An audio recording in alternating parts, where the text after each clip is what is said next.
Welcome back to Keep It Real Boxing. This is Cypherbox bringing you the latest in boxing news, and basically what I want to talk about in this video is Tyson Fury, the Furious One, the Gypsy King. Now, saw this article on Boxing Scene, as you can see on the screen, and it says Tyson Fury still waiting for date for anti-doping hearing. Now, if you remember, if you've been following this case, Tyson Fury back in 2015 tested positive for a banned substance. I remember putting a post up on it on Instagram when that happened. Can't remember the actual substance, unfortunately, but he basically tested positive.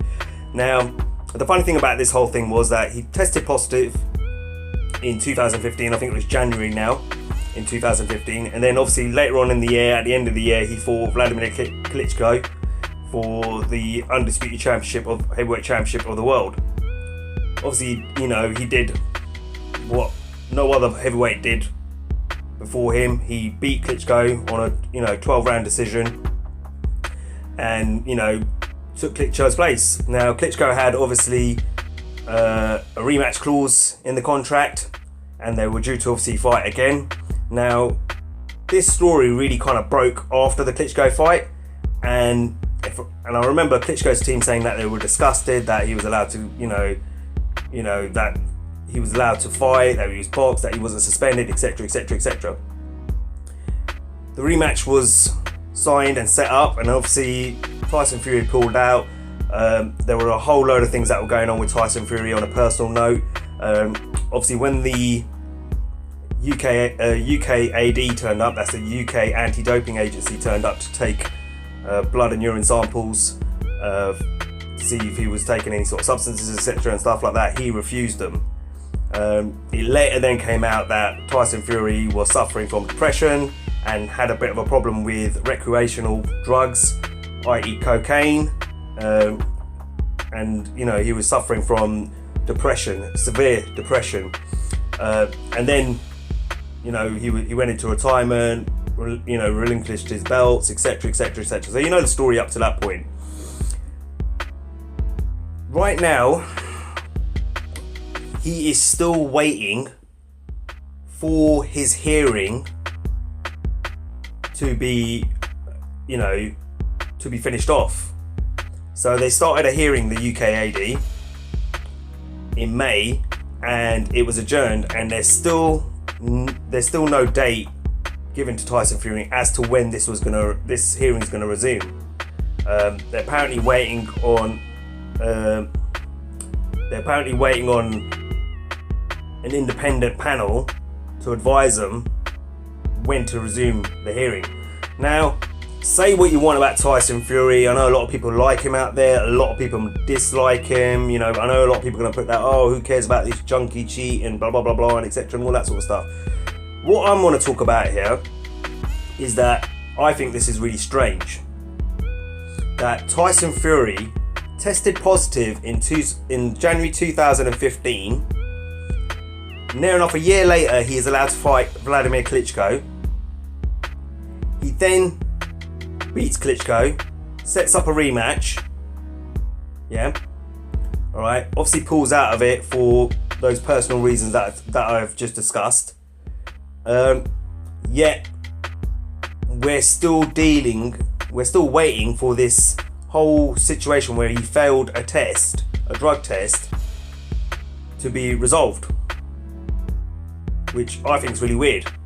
If you tested positive in 2015, you think a hearing would happen straight away, yeah, and you would be banned. If you've taken substances, if you've taken PEDs, PEDs, performance enhancing drugs, in most cases the person's tested positive, they do the sample A test, and then it's up to the fighter if they want their sample B tested again. Some fighters do that, and then they get, there's a hearing, and then they say, right, you've tested positive for this, etc., etc., etc., and guess what, we're now banning you for 6 months. Kind of like Lucas Brown, how he got banned, for taking banned substances. So I don't understand, why is this taking so long with Tyson Fury? It's like been 2 years now. Over 2 years, sorry. We're coming to the end of 2017. he tested positive in 2015. January 2015. We're coming to the end of 2017 and this still hasn't been resolved. I think this is really strange, really weird. I don't know what's going on here. I don't know whether there's, this hidden agenda with Tyson Fury, because he is an outspoken, controversial individual.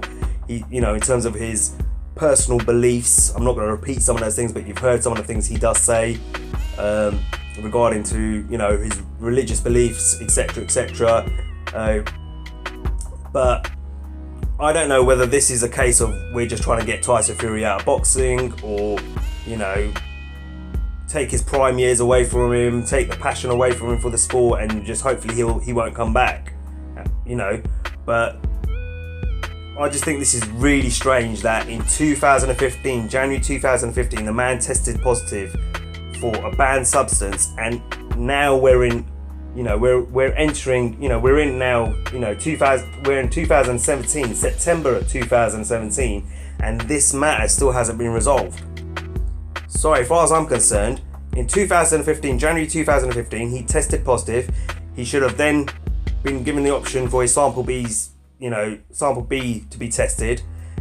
If again that didn't pass, then he should have been put through to a hearing and then told, right, you've tested positive for whatever substance it was, and guess what? We are now banning you for 6 months or 12 months or whatever their decision was on the back of that.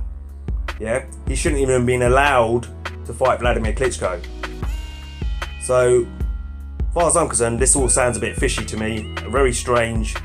I'm definitely in agreement with Frank Warren, who I've seen many videos where he's saying if you tested positive for banned substances, you should just be suspended immediately. Why are you waiting so long? So, as far as I'm concerned, I think this is really strange. When will it get resolved? I have no idea. But as always, guys, leave me a comment, give me your thoughts, let me know what you think about it, because I just think it's really strange and really weird. Please take all the hatred out of it. I know a lot of people out there don't like Tyson Fury. Try and actually think about this whole thing with a level head and give me some, intelligent comments in the comment section, because lately I've been getting a lot of the usual that you do get on social media and YouTube, which is, abuse, and rather than actually putting down intelligent comments actually to what I'm actually saying in a video. So I really would like to hear your points of view on this one. Give us a shout. As always, if you like the video, share the video, subscribe to the channel.